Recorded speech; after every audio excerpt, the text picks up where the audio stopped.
Throughout the history of the NBA, there have always been fans that are super passionate about their favorite players and team. The energy that these types of fans bring to games is definitely part of the reason as to why the NBA is so exciting to watch and be a part of.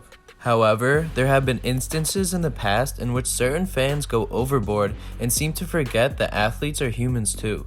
So in today's video, we will be looking at a few examples of NBA fans that crossed the line and took things way too far. Our first story comes from the 2015 NBA Finals when LeBron and the Cavs were playing the Warriors. It was Game 2, and LeBron had just put up 40 points, 12 boards, and 8 assists, leading his team to a victory to tie the series up 1-1. The game was played in Golden State, and the energy in the building was dying down when it ended. However, that didn't stop one Warriors fan from getting in her last words she will probably ever speak at an NBA game ever. As James was heading to the locker room surrounded by security, he had to walk by a horde of Warriors fans that were upset from losing and still in the crowd. As he walked by the one fan and many others, she shouted to him, "LeBron, how does it feel?" followed by a few expletives, and it immediately caught the attention of the four-time MVP and all of the security around him. One security guard yelled back at her twice, "Watch your mouth, woman." LeBron stopped in his tracks, almost confused as to why someone would treat him like that when he was just trying to play his best basketball with everyone else on the court. The camera immediately turned around to show who said it, and the woman looked terrified. She was told by the security guard that he would remember her face, and James just kept walking away like nothing really happened. A few months later, she was interviewed by a news station and asked to remain anonymous, but still stood by the words she said to LeBron. The woman said she felt like LeBron needs to be more humble and people hate on him because of how arrogant he is. I think the woman was just upset that James dropped 40 points on her hometown team in the finals, but regardless, it was uncalled for and she definitely took things too far. One of the more dark stories of the NBA comes from November of the 2004 season where the Malice at the Palace occurred. It was a regular season game between the Pistons and the Pacers, and with about 45 seconds left in the fourth quarter, the Pacers were winning by 15. It was a home game for the Pistons, so the fans were understandably upset that their team was going to inevitably lose the game. However, a fight on the court escalated when Ben Wallace was fouled hard by Pacers small forward Ron Artest. Both players start to shove each other and the bench is empty in an attempt to break up the fight. Artest backed off the fight and laid down on the scorer's table, but this is when a fan decided it was a good idea to throw a drink at him. Ron got triggered and jumped over the scorer's table into the stands where he started running at the fan who threw the drink. Other fans are trying to hold him back and even more players make their way into the stands. It seemed like before the drink was thrown, the fight was basically over, but this made everything so much worse.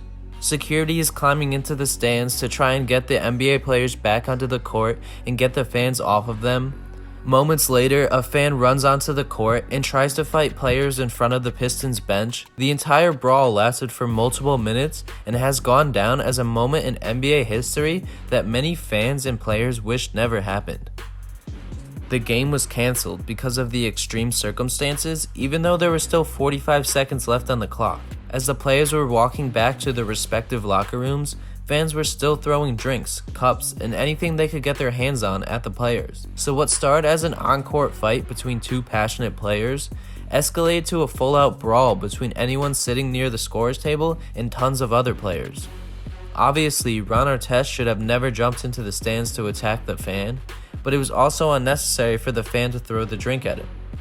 The whole story is unfortunate on both ends, but I think the lesson here is to not get involved in an on-court fight as a spectator.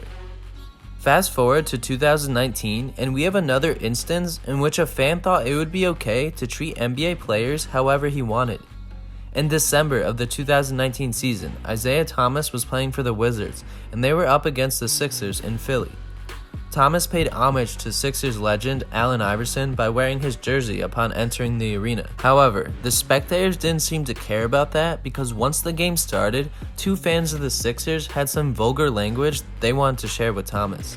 Isaiah was on the free throw line, and apparently if any member of the visiting team missed both free throws, then everyone in the arena would get a free Frosty.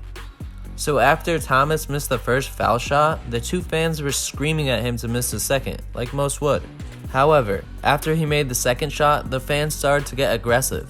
The next time Isaiah ran down the court, the two Philly fans flipped him off and shouted expletives at him. Thomas said that his father told him to never let anyone disrespect his name, so he went into the crowd and approached the fans. A post-game interview revealed that Isaiah told them, "Don't be disrespectful. I'm a man before anything, and be a fan." The main antagonizer's response was simply, "Sorry, I just wanted a Frosty." Thomas was furious as he thought no fan should be able to act that way and get away with it. He was suspended for 2 games without pay because of the more strict rules that were put into place about an NBA player entering the stands after the Malice at the Palace incident. The fan was also escorted out of the building and wasn't allowed back into the arena. While this fan didn't act as crazy as some of the others, it's still pretty obvious that if you're going to go to an NBA game, you shouldn't try to disrespect their players just because you're mad you missed out on a free Frosty. The next story is one that took place over multiple games.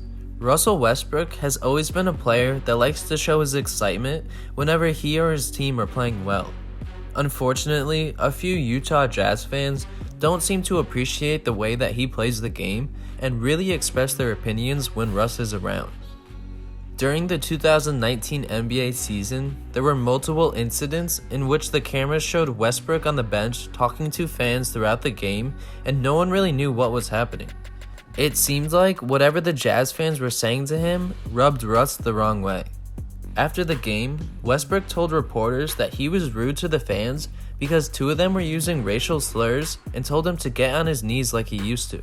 Russ also said that this wasn't just an example of him losing his temper, as he felt disrespected and needed to speak up. This wasn't the first time that a few Utah Jazz fans took things too far with NBA players.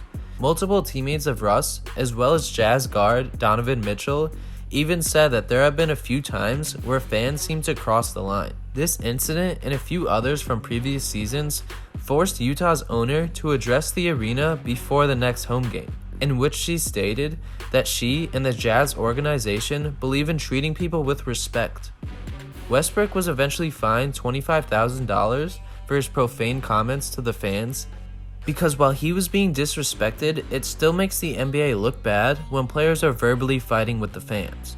And the 2 disrespectful Jazz spectators were also given lifetime bans. Although there were multiple incidents at Salt Lake City in which fans were extremely rude to the visiting team, I don't think that defines the fan base as a whole.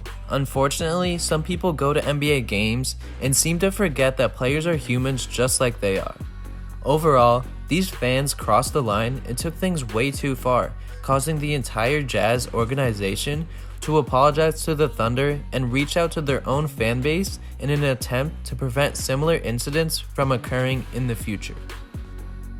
There are certainly more times when NBA fans took things way too far, so leave a comment down below on anything that you think we left off the list. If you enjoy NBA content like this, make sure to hit that like button, subscribe, and ring the bell so you don't miss out on our future uploads.